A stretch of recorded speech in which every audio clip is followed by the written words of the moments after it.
السلام عليكم ورحمة الله وبركاته. أهلا وسهلا بكم أعزائي في هذه الحلقة الجديدة، والتي بإذن الله سبحانه وتعالى سوف نوضح تفسير رؤية المكناسات الكهربائية في المنام.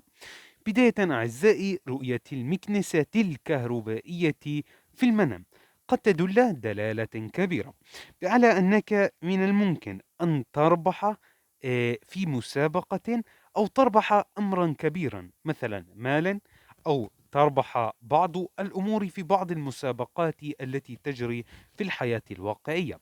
وأيضا من يرى المكنسات الكهربائية في المنام قد يدل على أنك من الممكن أن تعيش فترة أو أيام صعبة وتمر عليك بصعوبة، ولكن أبشرك بإذن الله بأنها سوف تتحسن قليلا مع مرور الوقت. فعليك أن تتحلى بالصبر الشديد، وأن تتحلى بالهدوء والسكينة بإذن الله، وبالتالي جميع تلك الأمور سوف تتحسن وتتغير مرورا مع الوقت. إلى اللقاء.